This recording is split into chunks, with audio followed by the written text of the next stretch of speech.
award-winning Tennessee Wildcast is on the air with the latest on hunting, fishing, boating, wildlife watching, and all things outdoors. Make welcome your host, drummer and outdoor expert novice, Jason Harmon. All right. Hello, everybody, and welcome to this edition of Tennessee Wildcast. We're glad y'all are tuning in today, and we've got a fun show. Thanks for tuning in this week, and I've got Mr. Don King with me today. He's going to help us shuffle the cards around the poker table here. Yeah, you bet. I'm glad you dealt me in this week here, Jason. Yeah. I'm really glad to have the doctor in the house. The doctor, yes, Dr. Brooks Tiller is with us today. He's a speaker, an author, an athlete, and a performance coach, a doctor in physical therapy. Yeah, and a little circus activity on the side. Yeah, it's going to be an interesting conversation. I can already tell.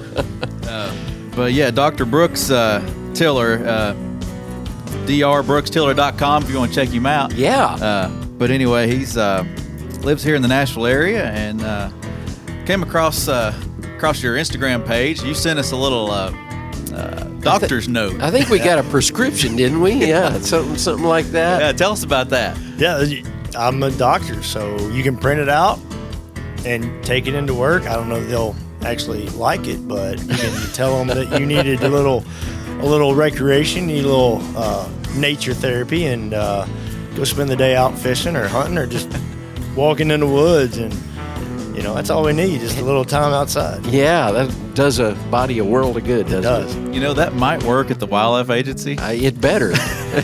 But I'm not sure. It may not work downtown Nashville at the offices down there, but worth giving it a try, right? Give it a shot.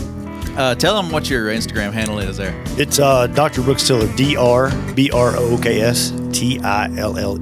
Uh-huh. So you can find the nature deficit prescription.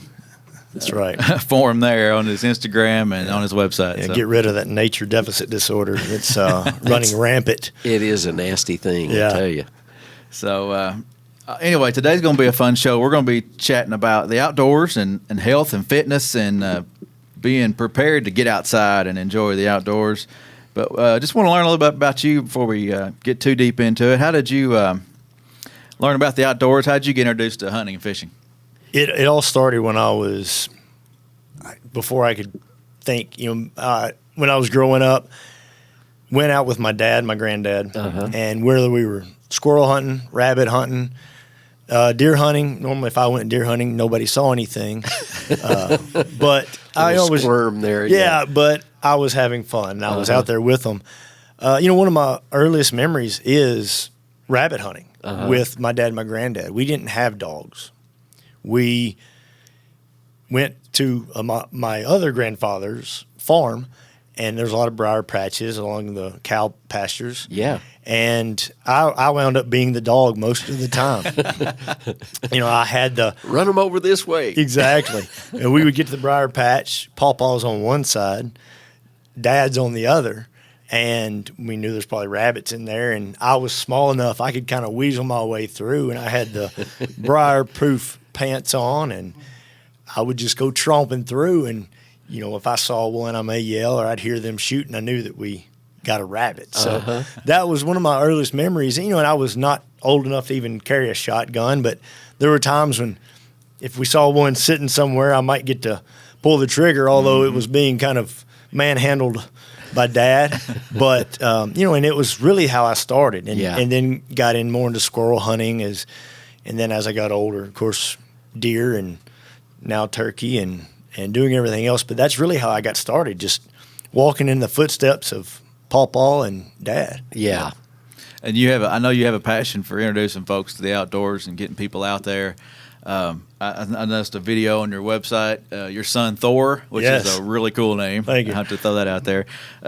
You took him on his first hunt. Tell us about that experience. Yeah, he's only 3, and I just wanted to get him out there. I remember my dad and granddad taking me, and I told he wanted a bow. Actually, he saw me shooting my bow in the backyard, and he wanted a bow, so he saved up his coins, and we went to the store, bought a bow, and we got out there and took his bow and took my bow, and I knew it was going to be an adventure. And most of my life is nothing but an adventure, which I love it, And in the whole trip, we went to a blind, we sat there, And I made sure it was a warm day so we wouldn't get cold. And we probably got out the blind like 1 o'clock in the afternoon, knowing that deer are not going to be moving very much.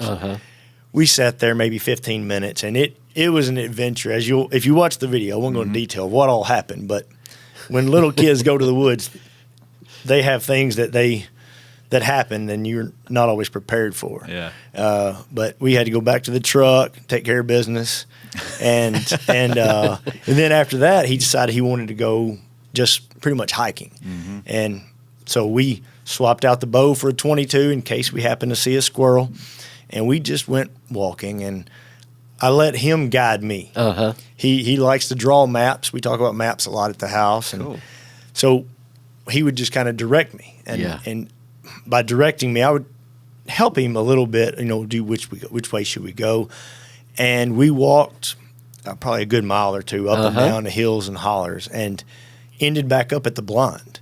And, he was so proud. But it was the thing of getting him out there. He just enjoyed it. It was like, loved being in the woods, spending time. And it was just us. There's no distractions. And for him, like even now that we're going fishing, just went last week over to Laurel Hill with my dad. And, we're there 2 hours. He's ready to go. We'll pack it up and go in. But every fish, he catches every fish, of course, and he catches the big they're this ones. big, right? They're always this big, and so it's just a joy to take him out there. But that first trip was just, I think it was more exciting for me than it was for him. But knowing that he just loved being out there and just being with me was just a joy. Yeah. And you got to see some deer? We did, One showed up? We actually got back to the blind. We're in the field, and I think I put on the video.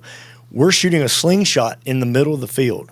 And I look at the far end of the field, and I see a deer walking out into the field. And so he and I, I was like, let's get, I started whispering to him, and we got down and crawled back over to the blind and got in the blind and, let him look through the binoculars. And we saw actually 2 deer that day, and it was really nice. On the way back to the truck, it was he was ready to go, and we're walking back, and I got choked up because I'm just as I'm walking, I'm just thinking about this is the land that my dad and my granddad taught me to hunt on, that I've hunted on for as long as I can remember, and I was just grateful. I think this is the 4th generation tiller on this land, and I was getting a little choked up, and just thankful for the Creator for giving me this opportunity. Yeah.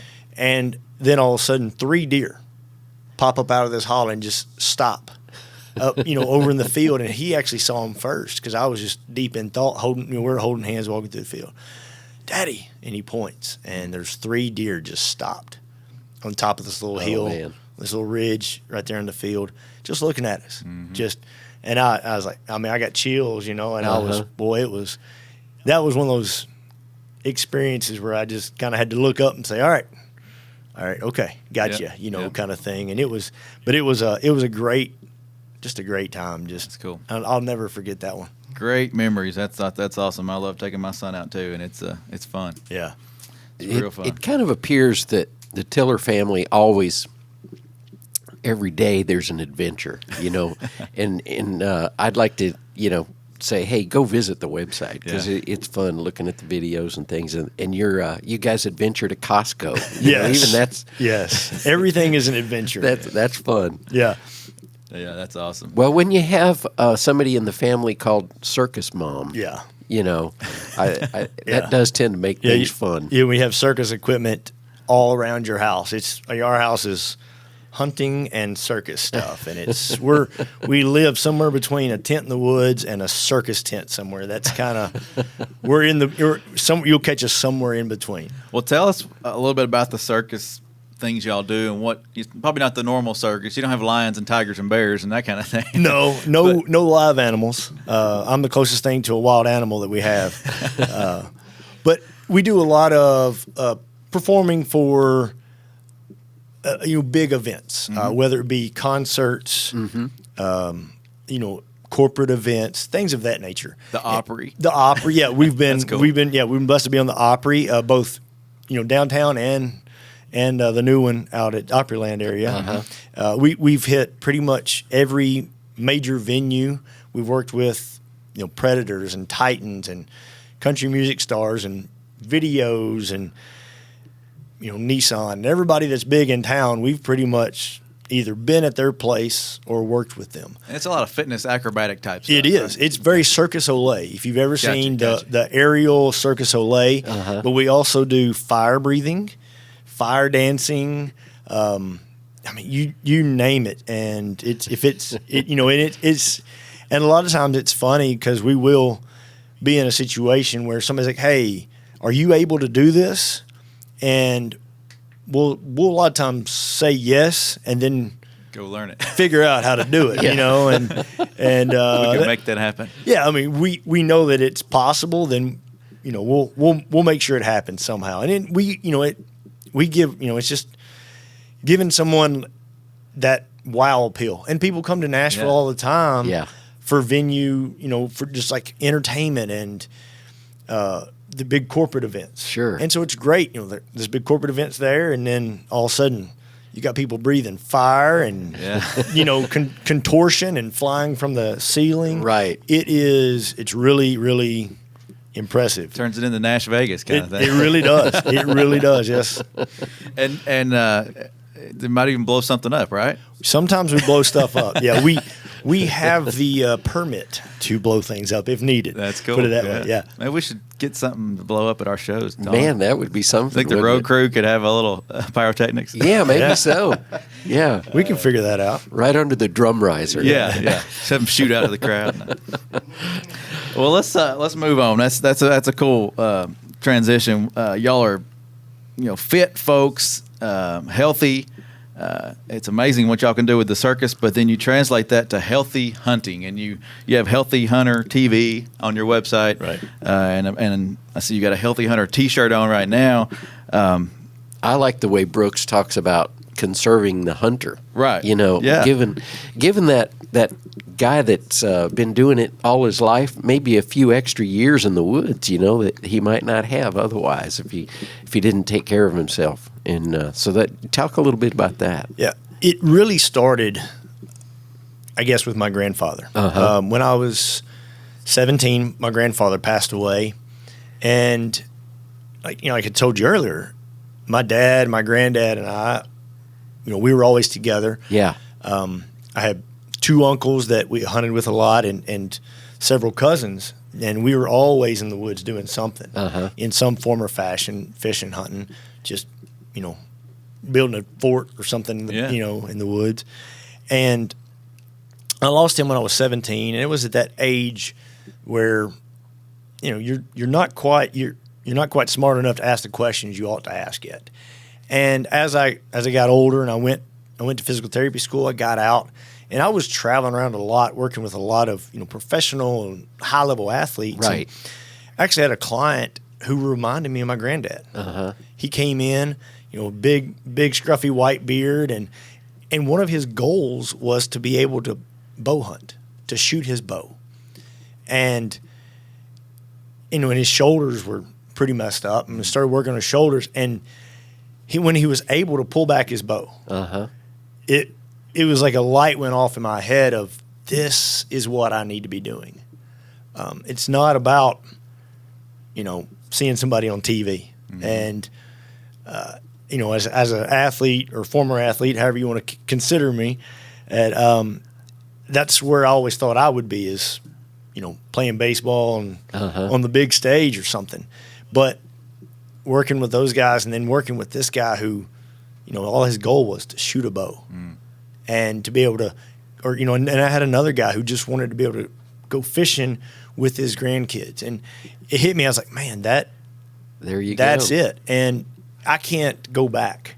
I'm not able to turn the clock back and tell myself, 17, hey, like, your granddad might can stay around a little longer if he's a little healthier, and this is things you should know, or these are things you should ask, or this is what you should enjoy these moments with him a little bit more. And I can't go back and do that, but what I can do is I can share what I've learned over the years working with the elite, and through all the education. But I can share that with those who can go spend time with their grandkids. And if one kid gets to spend one more day with dad or granddad in the woods, it could be a complete game changer for that kid. You know, he goes fishing instead of going getting in trouble. Yeah. You know, instead of doing something that he shouldn't be doing, he's sitting in a deer stand with dad or granddad, and the wisdom that he can gain that day over the trouble he can get in, it could change that kid's life. And, you know, no telling what the impact will be. And so for me, that's really where I'm at. I just, you know, right now my focus is helping outdoorsmen, whether it be on a one-on-one basis. You know, if somebody's like, hey, I want to go get fit for this or that, I can help them and get them set up for that. Or if it's just simple exercises that, you know, I don't even work on a one-on-one, just in a article or a video. Hey, there's an exercise I can do to help me get ready for turkey season. Yeah. We were talking earlier, you don't have an office per se that people can come visit, but they can contact you and you can kind of work with them on their schedule and that sort of thing. So exactly. So, and I do that through either online with the miracle of the interwebs, social media and everything. Yeah. I mean, I can, you know, we can see where you're at, whether if you're like, hey, I'm going to go elk hunting, well, you're different than, hey, I'm a big duck hunter. You know, right. What we're going to do may be different.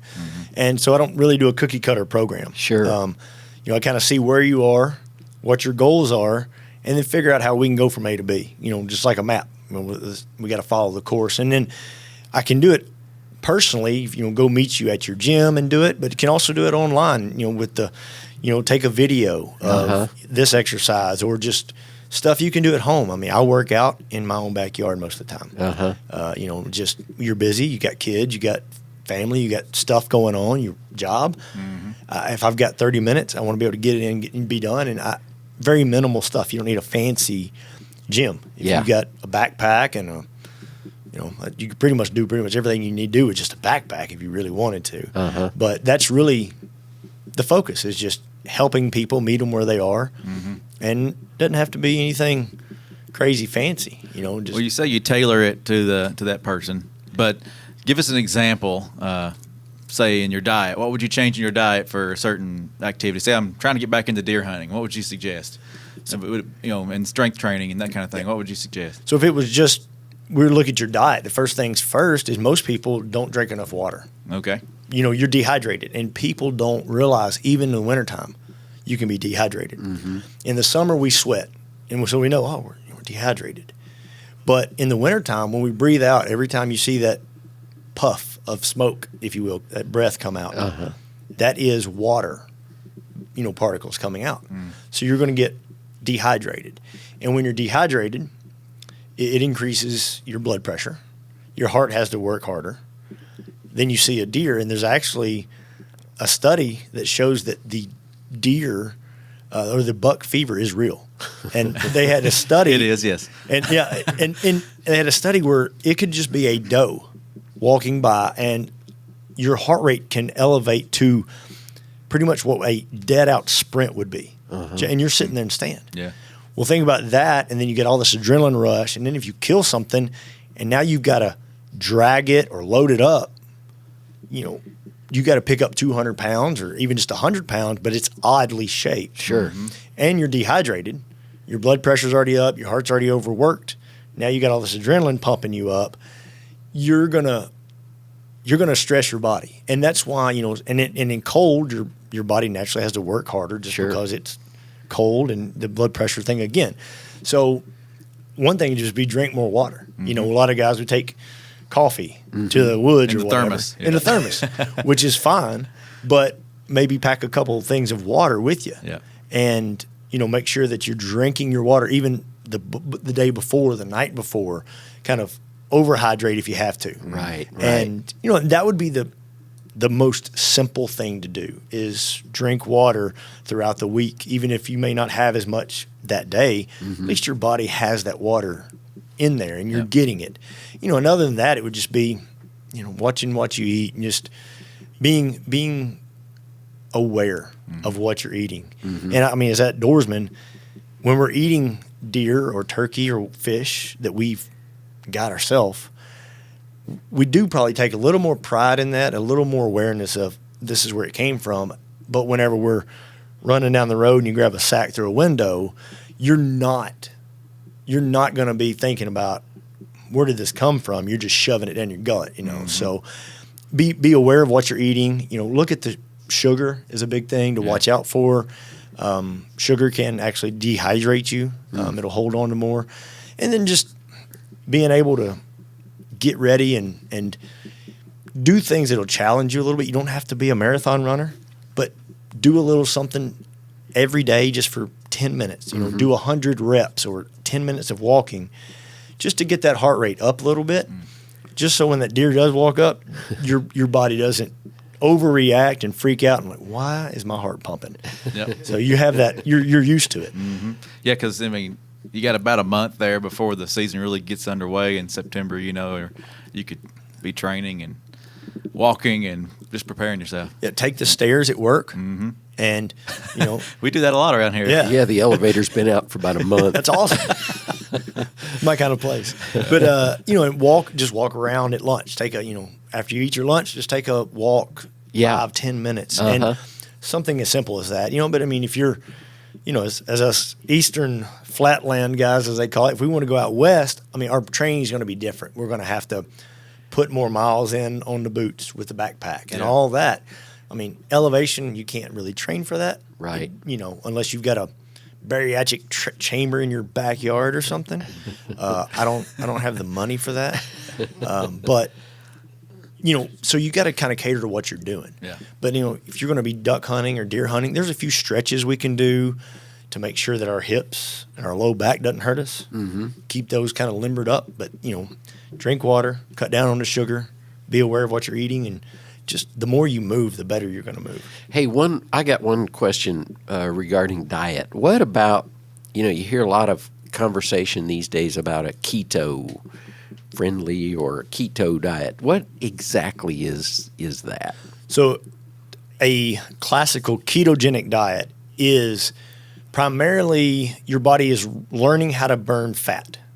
Your body is learning how to burn ketones, which is a byproduct of fat. And so in that, it's been used a lot for a lot of mental brain functions. From anything from ADD, autism, things of that nature have shown to work well. Improve. And you're more focused and with your brain power, if you will.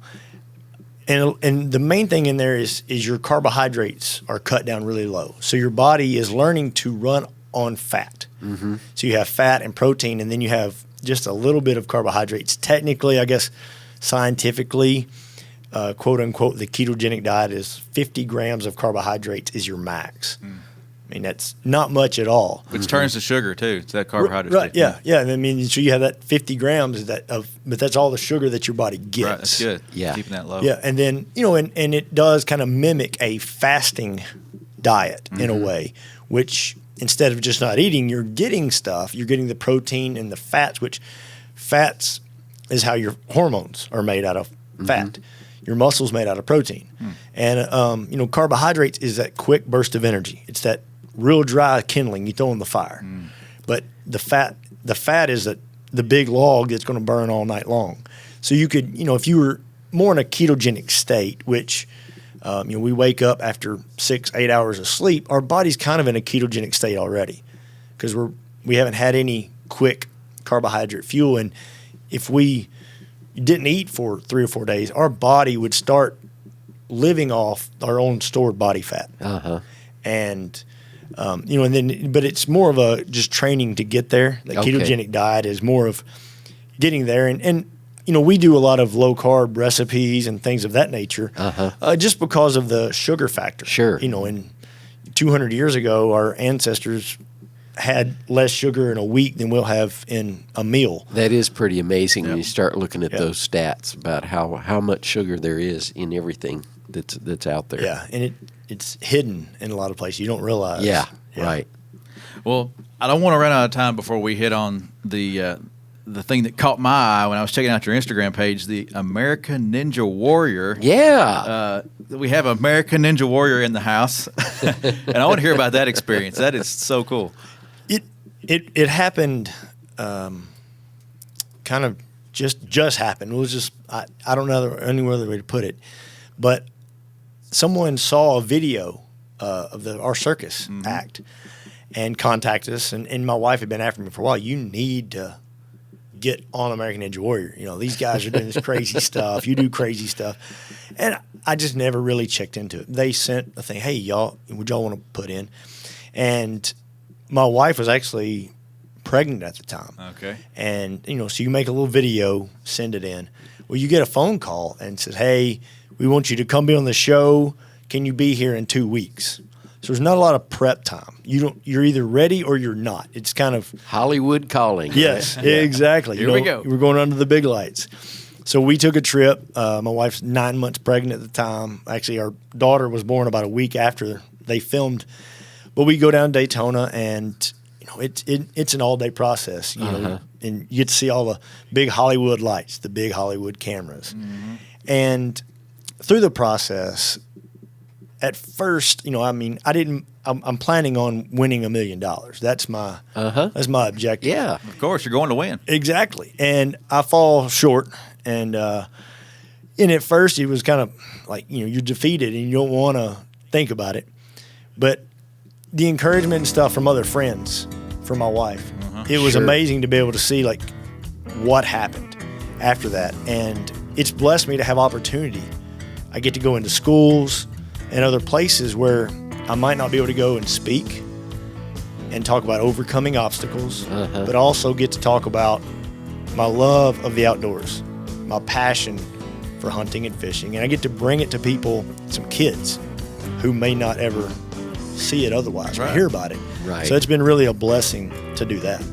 Cool. We kind of didn't really talk about that much, but that's a big part of your life too, is the public speaking. Yes. So that's another reason to go visit the website. Yeah, the website's got a lot of information on it. Your blogs are out there, your videos, your some reels from your speaking engagements and things. So go check that out. That's drbrooksTiller.com, drbrooksTiller.com, and give him some love and check it out. And we appreciate you being here today. Thanks for having me. It's a blessing. I love what you're doing here, and we want to conserve the outdoorsmen so that we can conserve the land and the wildlife. Exactly. Cool. Right. I like how he says that. Yeah, I do too.